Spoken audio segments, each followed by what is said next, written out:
Hi there Star Wars collectors, and welcome to another Bossk Bounty video. And in this video I'm going to be going through all of the vintage collection reveals from today's Hasbro Star Wars live stream.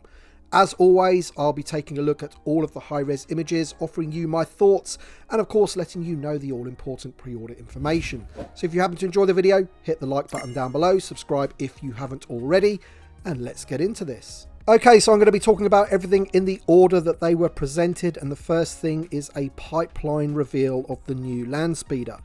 I feel that they were kind of forced into this pipeline reveal due to the fact that a poster was seen at a Comic-Con in Germany that included an image of the new Landspeeder. Now, new is the important word, as Emily did confirm that this is an all-new Landspeeder. It's not a reissue of the previous version. Although she did say that some of the figures that are included in the poster are of older figures used as placeholders, namely C-3PO, which is good news to me because I felt that that C-3PO didn't look right at all. It didn't look great in my opinion, and hopefully a new one is in the works. I suspect it won't be long before we get an actual reveal of the Landspeeder, maybe even as soon as New York Toy Fair, but we'll have to wait and see on that. Next up we have Momar Nadon, or Hammerhead, and this is one that we all knew was coming due to the fact that it was previously pipelined, and I always had a fear that this figure would end up being a deluxe figure in TVC, purely because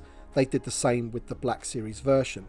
The problem with this is, and this is something that the Black Series collectors do not have to worry about, is the card back, and my fears have unfortunately come true. Hammerhead, an original 96 character, will be on the larger deluxe card. Now, I actually don't mind these larger cards in general over the boxes. Either way was fine by me, but never for an original 96 card. Now, some of you out there might not care about this at all, but many collectors and their OCD, this really does matter. The card just will not fit in with others that we have in our collection or how we display them on our walls.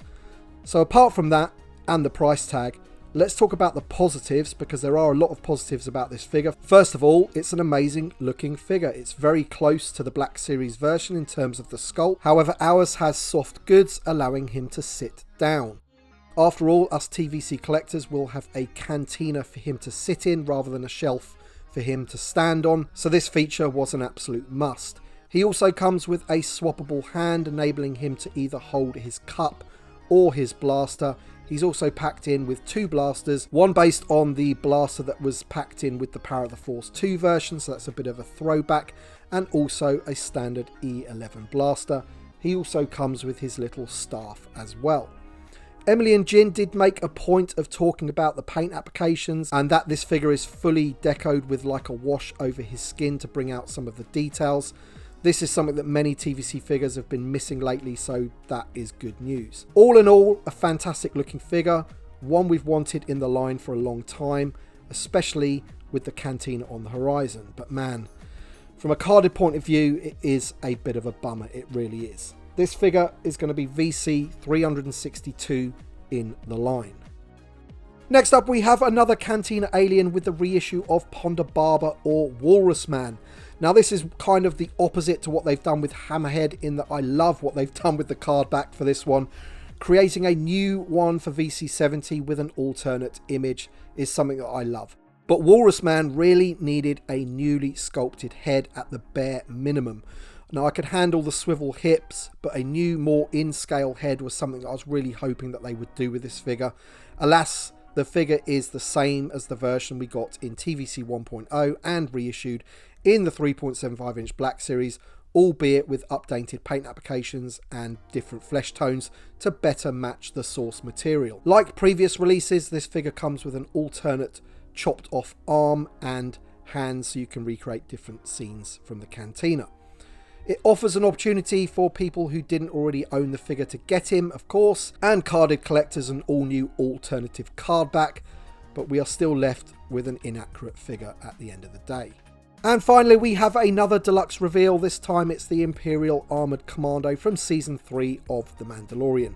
This figure looks great in my opinion and is pretty much what I expected it to look like. It looks very similar to the Black Series version. He comes with his jetpack, which we've already had with that previous Mandalorian, a new type of side blaster which required new tooling, a vibro knife, and his electro baton, which looks a pretty cool piece as well. He is also packed in with a pretty nice looking riot shield that has a transparent window sculpted into it, which they made a point of saying, and yeah, it looks pretty good. So at the end of the day, you have everything you need to recreate the battle with Din Djarin.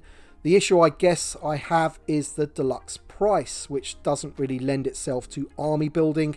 Had this been a standard price figure, I probably would have picked up a case of 8 of these, but now I'll probably more than likely only buy 2. Card back for this one is the larger deluxe size, of course, and has a pretty decent image of the character.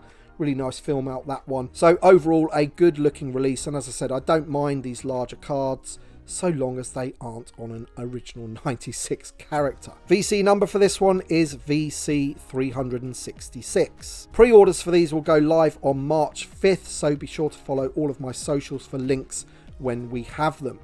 So there you have it, guys. Let me know your thoughts in the comment section below. Thank you all for watching. Thanks to my Patreon supporters and channel members for the extra support. It is greatly appreciated. Thanks for watching, everybody, and we shall see you on the next one.